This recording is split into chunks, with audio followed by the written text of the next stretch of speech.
February 9th, 2010. Welcome to Glendale Redevelopment Agency this afternoon. Mr. Kasakian, could you please call the roll? Agency members: Friedman. Here. Najarian. Here. Quintero. Here. Weaver. Here. Chairman Draymond. Here. And could we please hear your report, Mr. Clerk? The agenda for the February 9, 2010 regular meeting of the Glendale Redevelopment Agency was posted on Thursday, February 4, 2010 on the bulletin board outside City Hall. Thank you very much. And our first item? First item is approval of minutes. So moved.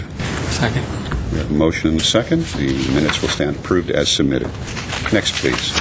Next item is oral communication. The card was submitted. Discussion is limited. Time is not part of this agenda. Each speaker is allowed 5 minutes. Members of the redevelopment agency may question or respond to a speaker, but there will be no debate or decision, and the matter may be referred to staff through the executive director for an investigation and a report. Okay, thank you very much. We have one speaker card. Mike Mohill. Take a deep breath, Mr. Mohill. Don't rush.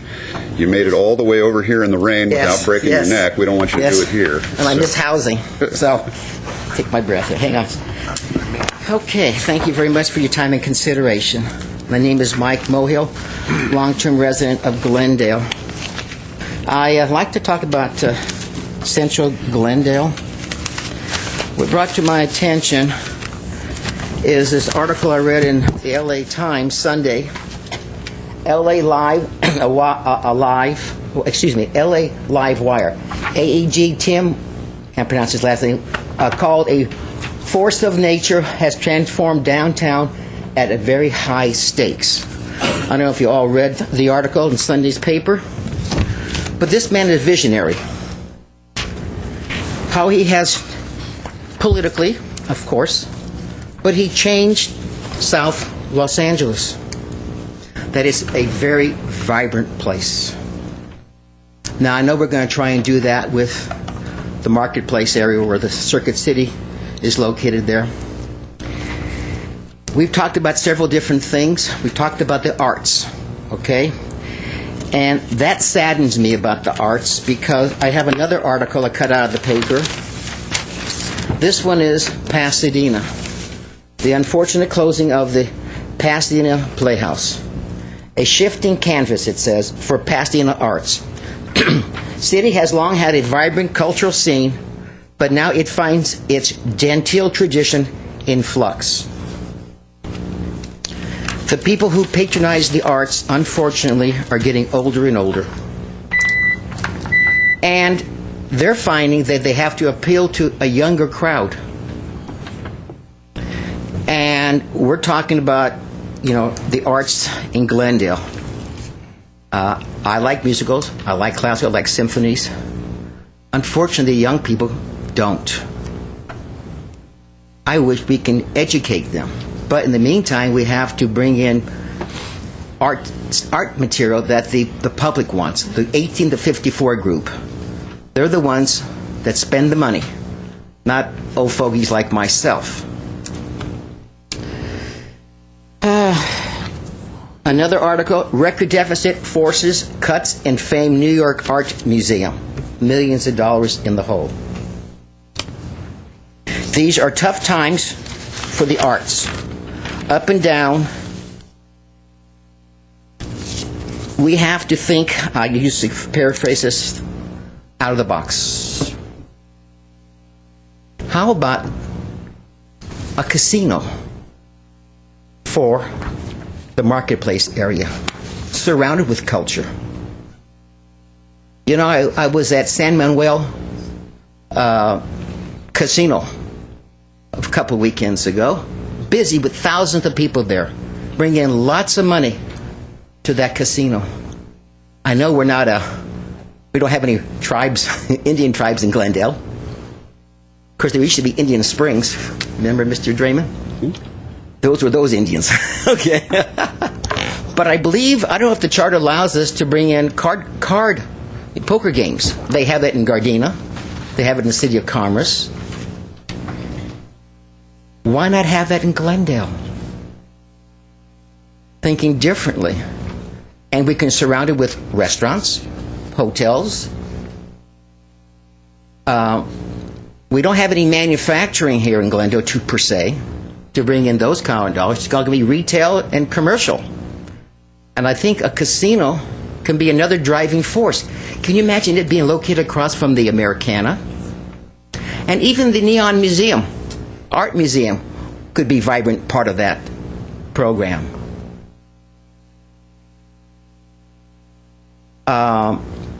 There will always be opposition to casinos, gambling. I mean, the first person to be against it is all the other local casinos in the area. Who wants competition? Then we have Las Vegas.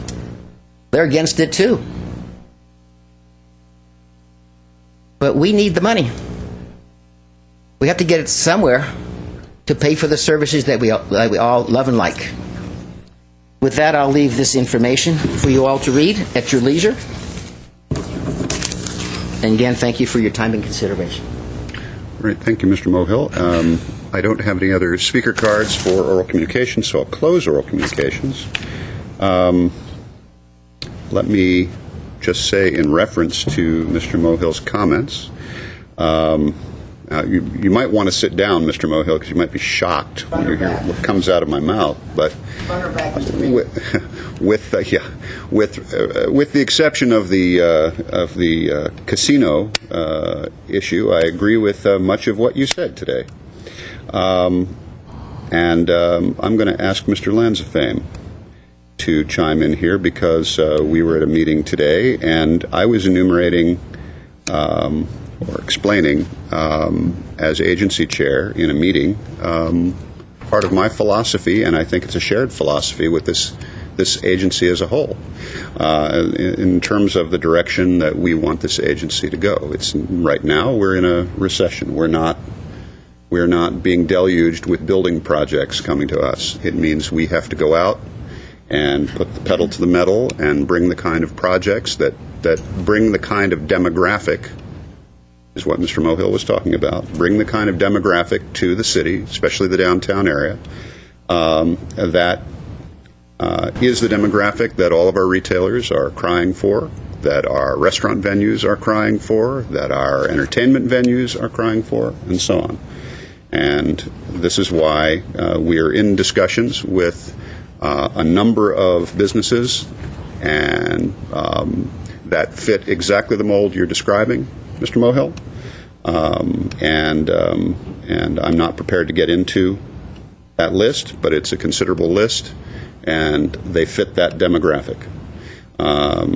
Again, I'll leave the casinos for you, Mr. Maverick, but that aside, I actually agree with you today, and that is why I believe a business items such as the Museum of Neon Art will fit in nicely with that direction. So your redevelopment agency is working on exactly those kinds of things. Mr. Lanzafame, would you care to comment? No, I think you pretty well summed it up. The term that came up was we want to create a destination for that demographic to come to downtown. It's an age demographic, by the way. The age demographic to come to downtown, and in order to do that, we need to create the venues that demographic will want to frequent and go to. Not only the retail and entertainment and restaurant, but also living. Yes. Living environment, something that will appeal to that demographic to move to our downtown.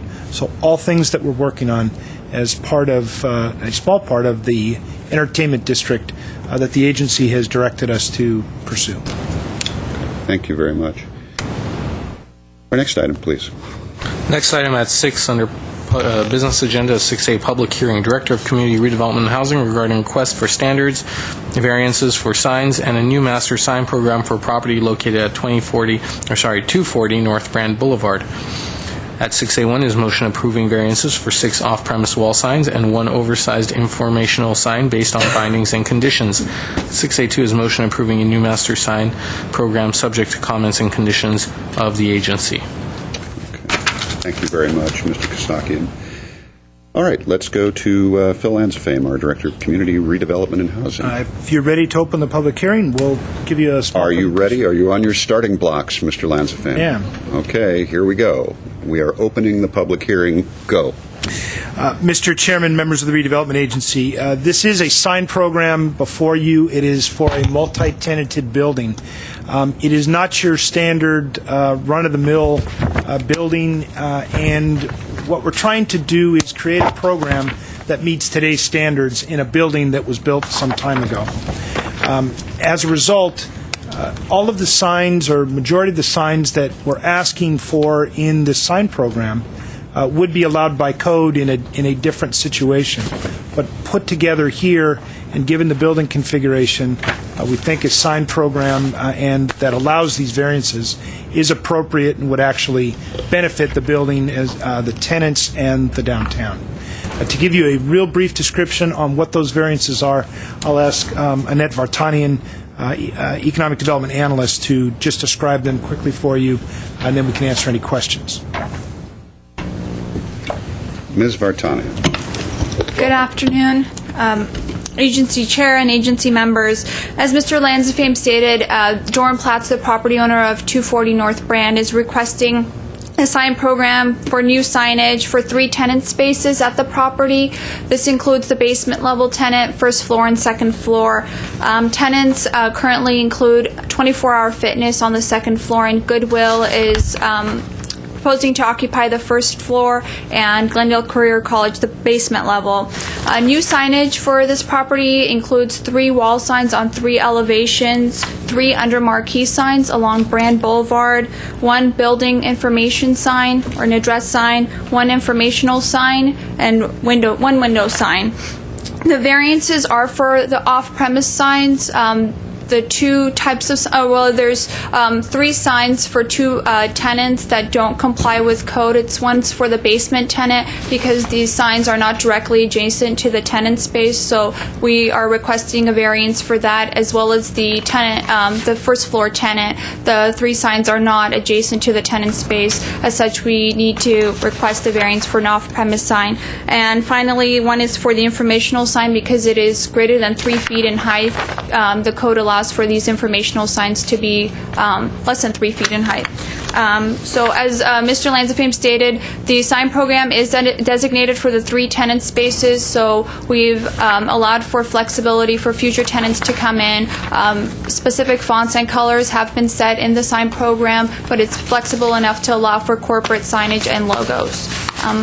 Planning staff is here, as well as representatives from the property owner, as well as some of the businesses, to answer any questions that you have. Okay, thank you. Let me ask if there are questions or any comments from the agency before we go to our speaker. Yes, Mr. Quintero. The speaker is representing the... Speaker is, Encore Image, Inc. I'll wait till... All right, any other comments before?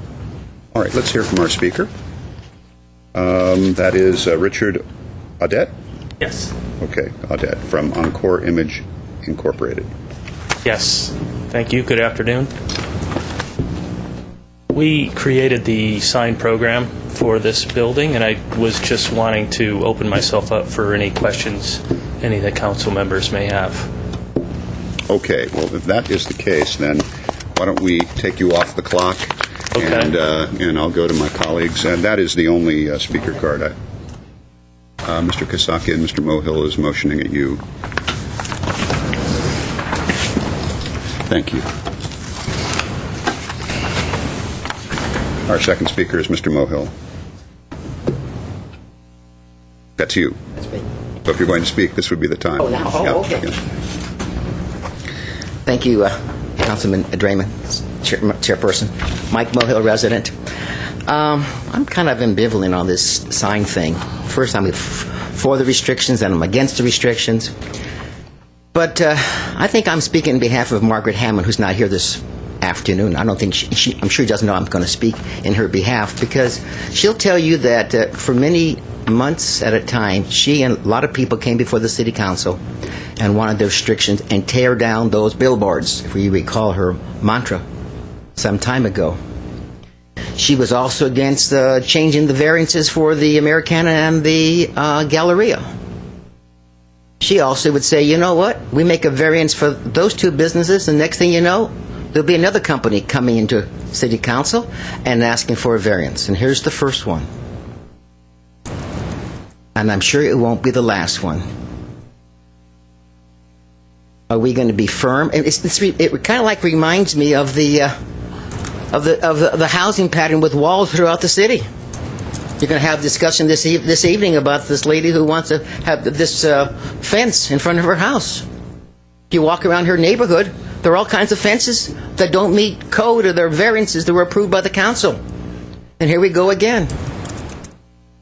Are we going to stay with our policy of, limited sign usage and go by the law? What's the word? Is capricious? I think it is. Wishy-washy. Whatever goes. Can't tell what the. Anybody puts up a sign in Glendale can say, well, I don't know how the council is going to fly, but I'm putting my finger out here, check the wind, and maybe I'll get it passed. I think we need to send a message to the public that Glendale is not wishy-washy anymore. We have laws and regulations. We have zoning. And either we enforce our zoning or we don't. And this is a perfect example to start from day one.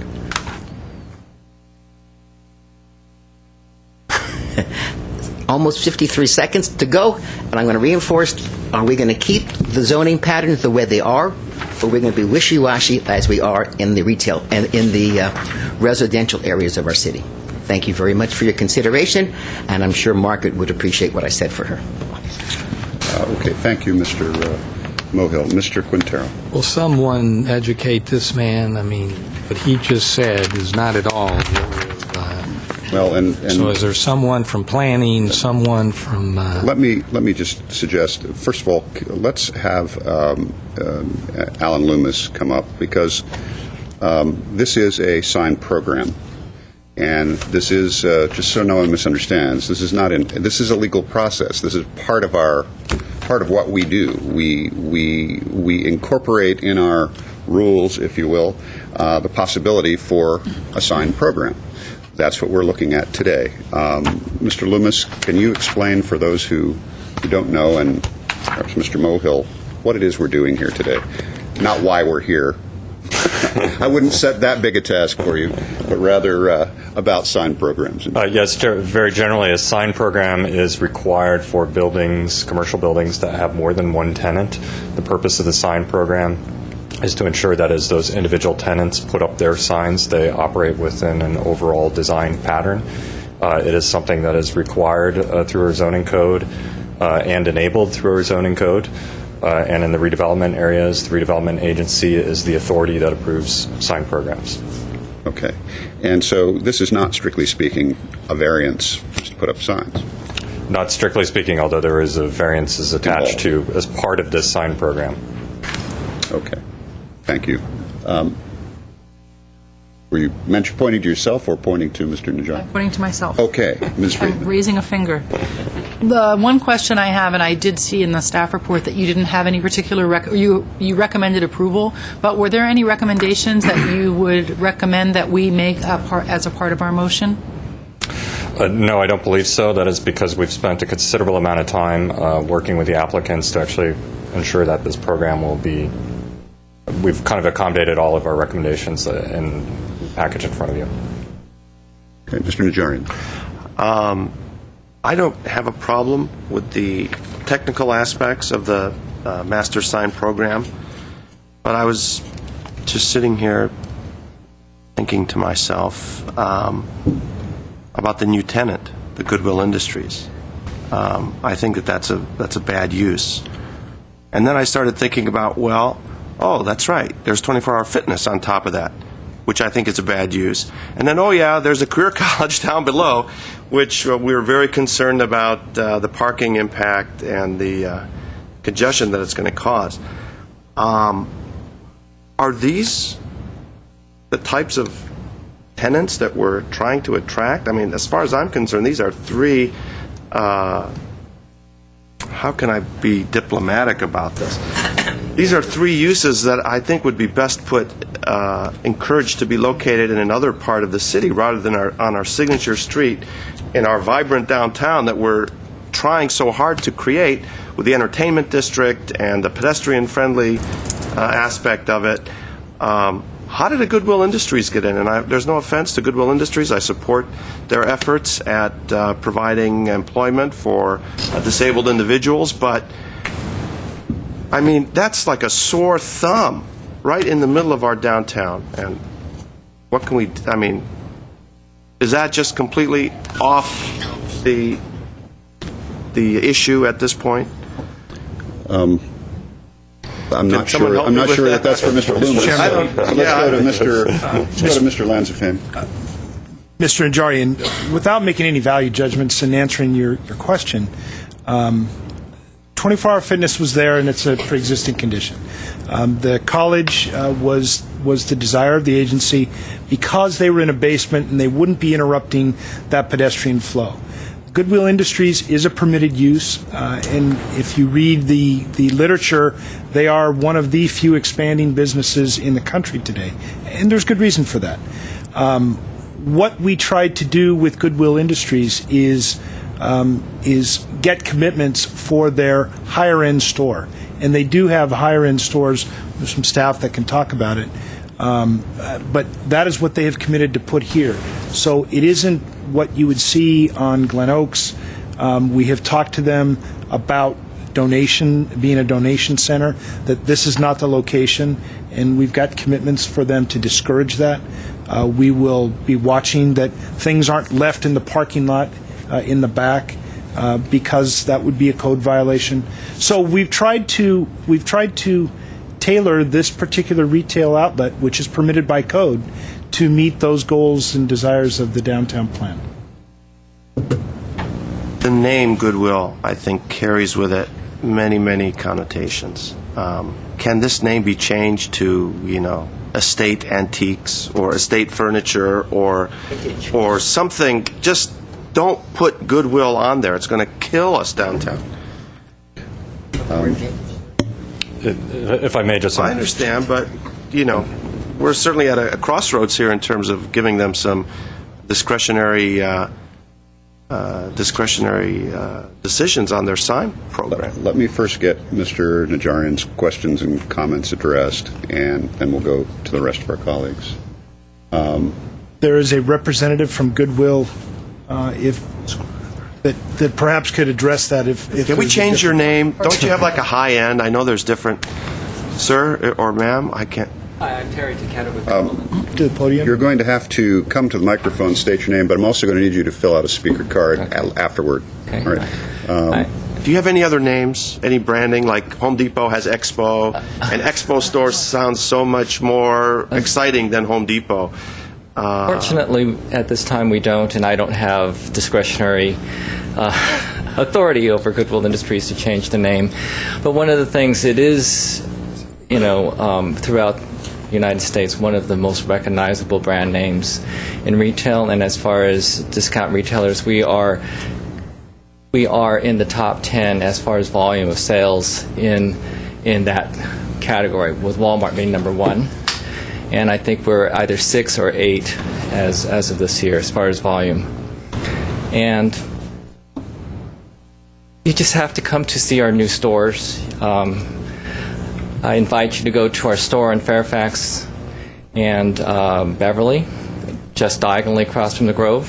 Similar venue, similar. They're trying to do the same thing with the young people and try to get new vibrancy in that area. And it's also a Caruso project that we're just diagonally across the street from.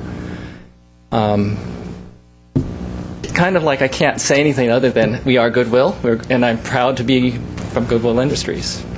Okay, thank you very much, and please don't forget to fill out the card. Let me go quickly to my colleague, Ms. Friedman, and Mr. Weaver. My question's for Mr. Lansafane. Do you want me to? What is the redevelopment agency didn't actively go out and seek Goodwill? What are the parameters that we have in terms of approval? Did we approve Goodwill? Can we not approve Goodwill? Or because it's a permitted, I'll take a crack at answering my own question. It's my understanding, and correct me if I'm wrong, that because they are a permitted use as a retailer, we can't stop them from moving in. That's beyond the scope of what the agency does. We don't approve and disapprove individual merchants. I would say that's correct, and the city attorneys are nodding their head. There's the planning director here as well, but I believe that is accurate. I just want to make that clear for the public, because I think there's been some misunderstanding that the public thinks that we sit down and we go through whether it's every house that's being built or every apartment that's being proposed or every merchant that moves in, that somehow city council is sitting up here or the agency is sitting up here and saying yes, yes, yes, yes, no, no, no. Well, that's only the case if they're asking for something special. And this was a permitted use, and we have nothing that prohibits vintage stores on brand, and so one's moving in. Let me go. Thank you. Let me go to Mr. Weaver. I was going to say much the same thing. This is privately owned land. They meet code requirements for putting goodwill in. I think it doesn't belong there. I think it's the wrong location on what we're trying to create on brand. Remember how many years ago was it? Not very few, that we had the Salvation Army on brand, failed, and moved. Now, I don't know how much different Salvation Army is from Goodwill, but I don't know if the crowds are going to pour into Goodwill any more than they did of Salvation Army. But it is a tenant, and the landlord has a right to fill it up. Probably has a limited number of retailers that will pay the lease agreement that he's asking for. And he has debt that he's got to cure. So we're going to have to live with it for the time being.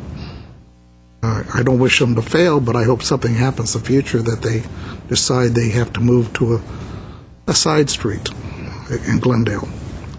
But as far as the signs, I have no problem with the signage. It's more than we used to. If you think about it, go down the 101 building in North Brand.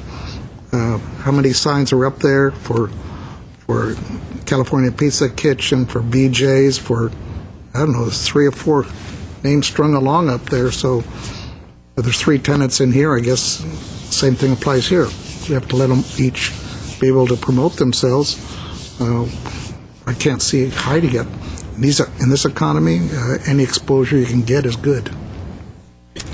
Before we go to Mr. Quintero, let me just say that, just remind public and my colleagues and so on that we are dealing with today a master sign program for this site.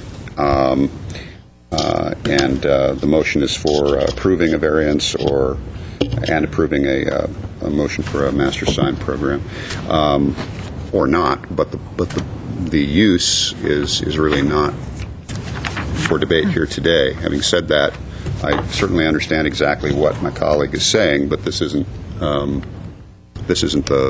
forum this afternoon. Mr. Quintero. That's what I was going to say. We're here to discuss a master sign program, but now that the door has been opened, let me You're going to rush through, are you?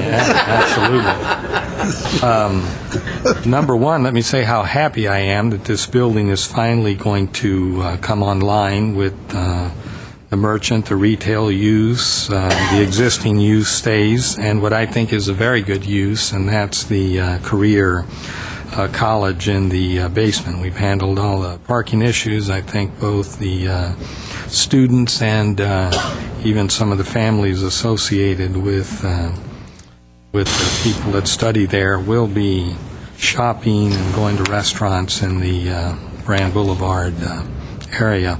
In terms of the Goodwill retail use, let me remind everyone, including the staff, that some of the highest census tracts for low-income residents, low-income families, are in the city of Glendale, just a few blocks away from this location. None of those families are shopping at the Americana. They're either shopping at Target, perhaps JCPenney's or Sears, and now they'll have another alternative. Then in addition to that, I assume that there's middle-income people that also shop at Goodwills. I haven't been to any of their stores, but I know that recycling clothes and other things seem to be quite popular. So I think it'll be a decent use of the space, and if it doesn't work, then the property owner is going to have to find some other retail use. I'm comfortable with the sign program. I think it's the building's looking better every time I drive by. I like the colors. I guess my only question to the person responsible here is the orange. I hope you don't overuse, just a kind of personal choice. I hope you don't overuse the orange. I like the black, the silver gray, the blues I think look good, the royal blues, even the red, but the orange I think, the more you can tone that down from my perspective, the better I think it's going to look. But at any rate, I'm happy with the sign program, and I'm looking forward to finally having the entire building occupied, so there'll be some more life and more commerce added to this corner. Okay, thank you. I would only add to that, Mr. Quintero, you don't have to go a few blocks. You can look at some of the lowest income tracts, census income tracts in the city are on this dais. So,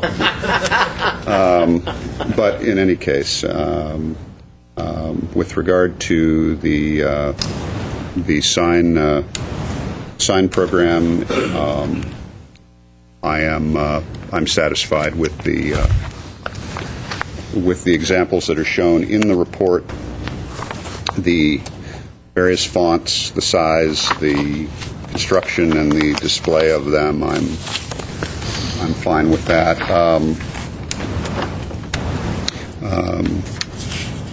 I don't have any other comments to make on the subject that haven't been made, so I'll just refrain at this point. Mr.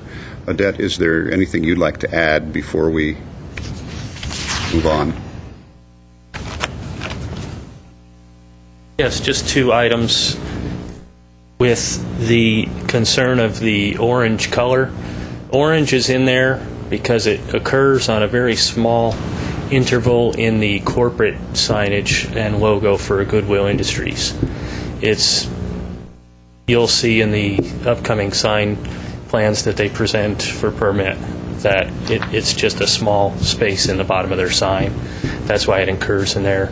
And also, maybe not so much for the council members, but for the public, on the discussion of the variances, it's my understanding that there's only sign variances that are attached to this sign program only because the City of Glendale sign code is written as a guideline in hopes to cover all areas of sign aspects, and it doesn't really cover this building and the particular uses that came up. And so I'd like to point out that that's really the only reason for the sign variances that I understand. I don't think we're asking for, above and beyond, well over what the sign code allows. Thank you. Okay, thank you very much. Mr. Quintero. I'm ready to make all right. Let me close the public hearing. Mr. Lansfam, do you have anything to add? No. You have any questions? We'll certainly Saw ask you them sort to of answer them. Just one poised like a retriever, so I thought maybe you were pointing at something. Just one Mr. last question Najarian. for clarification. Will the existing signs be removed and then conform to what we have here, or is this going to be in addition to what's already existing? The existing signs will come down and conform to what you're approving here. Okay. And by the way, for anyone paying attention, looking in, this was the former Cost Plus site, and prior to that, J.C. Penney's and even Webb's auxiliary store at one point.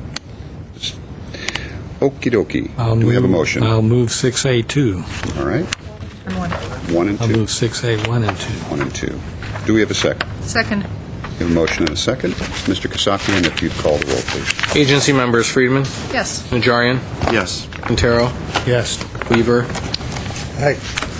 Chairman Draymond. Yes. Our next item, please. At 6B is Director of Community Redevelopment and Housing regarding design services for the pedestrian paseo and alley as part of the East Side Brand Boulevard project. At B1 is motion approving and accepting proposals submitted by EDA ACOM to provide design services in an amount not to exceed $185,000, including contingency. And I hope I did not butcher that name. Well, I was going to ask you, Mr. Kasakian, whether you were sure of the pronunciation on EDA ACOM. And what exactly does it mean? Maybe we'll find out. Mr. Lanzafame, if you would, please. Yes, Mr. Chairman, members of the Redevelopment Agency, some time ago you had authorized staff to issue requests for proposals to design the pass-through paseo from Brand Boulevard into the Central Park area, Adult Recreation Center, and Central Library. A committee made up of staff from Community Redevelopment and Housing, Community Services and Parks, and Libraries reviewed several of the proposals, and we have a recommendation for you today. I'd like to ask Deputy Director Emil Tatavosian to identify those, the process that we used, and kind of a timeline. Mr. Chair, members of the agency, as Mr. Lanzafame indicated, we did have a review committee. We released the RFP back in September, received overwhelming proposals from 14 firms, shortlisted down to 4, interviewed the 4, and they all demonstrated outstanding ability to deliver the product. What made EDA outstanding from the others was their comprehensive approach to the entire East Block fronting the Americana, and the understanding that each side of the Brand Boulevard provides different series of different and non-competing functions and interests. That's what was so attractive about what they had done before. Mr. Von Davis is with us in the audience if you have specific questions about the experience they've had in other cities. In the staff report, we do list some of their successful projects, but he could provide additional information about those projects if you were interested.